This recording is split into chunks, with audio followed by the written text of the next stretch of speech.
नमस्कार।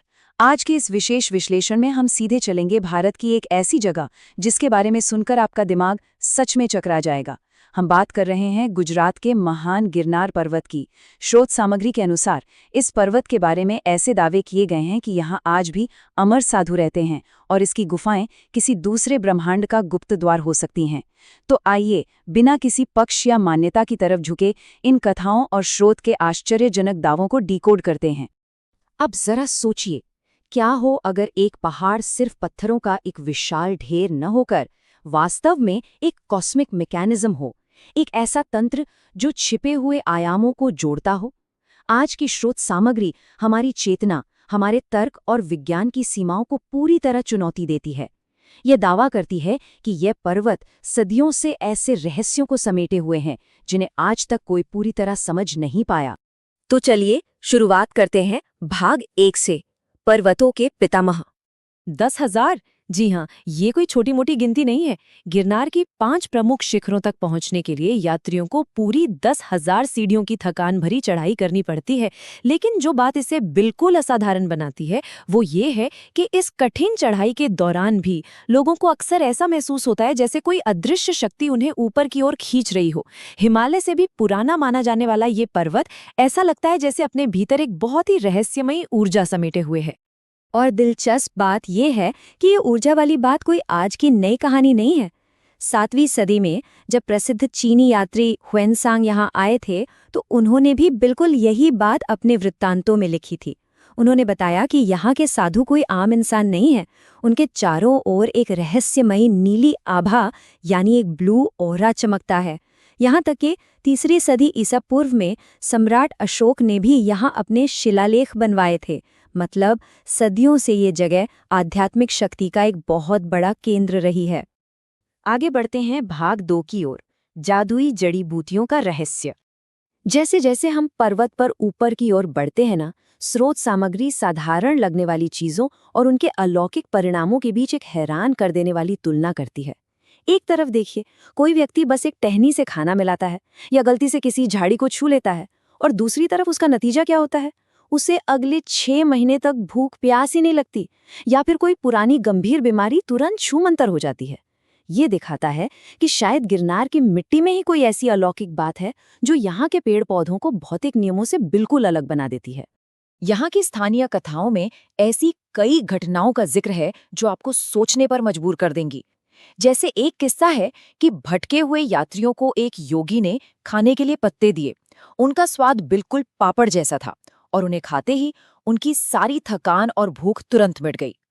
एक और कथा बताती है कि एक गंभीर रूप से बीमार व्यक्ति सिर्फ एक चमत्कारी झाड़ी से टकराया और उसकी बीमारी उसी पल ठीक हो गई।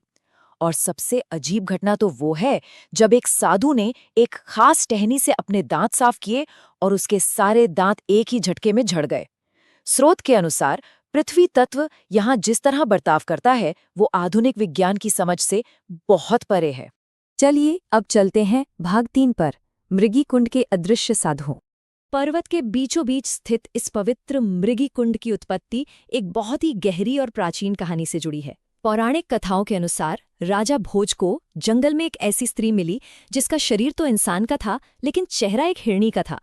जब रहस्य सुलझाने के लिए ऋषि ऊर्ध्वरेता से पूछा गया तो उन्होंने उनके पिछले जन्म का राज खोला।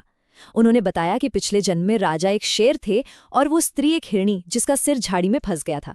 इसके बाद जब राजा ने उस हिरणी की पुरानी खोपड़ी को पास की सुवर्ण रेखा नदी में प्रवाहित किया तो चमत्कारिक रूप से उस स्त्री का चेहरा वापस इंसान का हो गया। और इसी घटना के बाद इस महान मृगी कुंड का निर्माण हुआ। लेकिन इस कुंड का असली रहस्य तो वो है जो हर साल महाशिवरात्रि पर होता है। लोक कथाओं का ये दावा सच में रोंगटे खड़े कर देता है।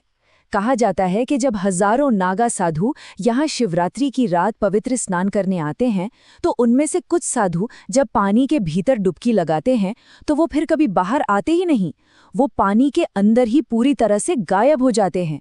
ऐसी मान्यता है कि कुंड के अंदर कोई अदृश्य मार्ग है जहां से वो एक दूसरे आयाम में चले जाते हैं और 84 सिद्ध पुरुषों के समूह में शामिल हो जाते हैं।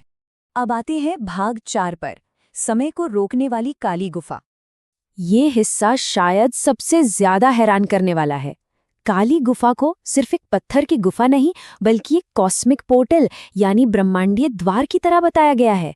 जरा कल्पना कीजिए, ऐसा कहा जाता है कि इस गुफा की दीवारें मानो सच में सांस लेती है। यहाँ से अनसुने मंत्रों की ध्वनियाँ, ढोल नगाड़ों की गूंज और वही रहस्यमयी नीली रोशनी निकलने के दावे किए जाते हैं। ये सारी बातें यही इशारा करती है कि ये जगह सिर्फ ठंडे पत्थरों से नहीं बनी है, बल्कि एक जीवित, स्पंदित ऊर्जा का केंद्र है। अगर आप इन विवरणों पर ध्यान दें तो ऐसा लगता है जैसे पूरा गिरनार पर्वत ही एक जीवित ऊर्जा तंत्र है। इसके अलग अलग शिखर अलग अलग तत्वों का प्रतिनिधित्व करते हैं। गुरु गोरखनाथ शिखर को देखिए, जो आकाश तत्व से जुड़ा है। वहां रात के अंधेरे में रहस्यमयी ऊर्जा के प्रकाश पुंज देखे गए हैं। ऊंचाई पर स्थित भगवान दत्तात्रेय का शिखर अग्नि तत्व को दर्शाता है, जहां गंधक की महक आती है और कहा जाता है कि वहां ध्यान लगाने पर पिछले 3 जन्मों के दृश्य दिखाई देते हैं। और फिर है भगवान नेमिनाथ जी का शिखर, जहां शून्य तत्व एक ऐसी गहरी शांति लाता है जो इंसान के अहंकार को पूरी तरह से मिटाकर रख देती है।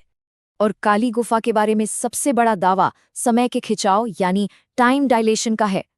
कहा जाता है कि जो सिद्ध योगी इस गुफा के भीतर जाते हैं, उनके लिए समय का प्रवाह बिल्कुल बदल जाता है। जो हमारे लिए बाहर सिर्फ एक पल है, वो उनके गहरे ध्यान में सैकड़ों सालों के बराबर हो सकता है। सोचिए, क्या ये संभव है? इसीलिए ये माना जाता है कि आज भी वहां ऐसे योगी मौजूद हैं जिनकी उम्र मानव समय की गणना के हिसाब से सदियों से भी ज्यादा है। तो अंत में हम पहुंचते हैं भाग 5 पर। क्या ये एक कॉस्मिक पोर्टल है? स्रोत सामग्री: इन सभी स्थानीय मिथकों और रहस्यों, गायब होते साधु, जादुई जड़ी बूटियां, समय का बदलना, इन सबको एक बहुत ही विशाल ब्रह्मांडीय अवधारणा से जोड़ती है, और वो है शंभाला। बौद्ध ग्रंथों में शंभाला को एक छिपे हुए चौथे आयाम का लोक बताया गया है, जहां अमर प्राणी रहते हैं।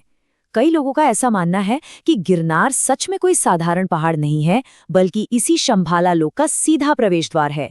ये एक ऐसा सिद्धांत है जो भौतिक दुनिया की सीमाओं को आध्यात्मिकता से जोड़ देता है।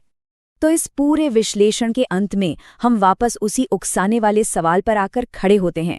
जो साक्ष्य और लोक कथाएं हमने आज डिकोड की हैं, वो एक बहुत ही अलग तस्वीर पेश करती हैं।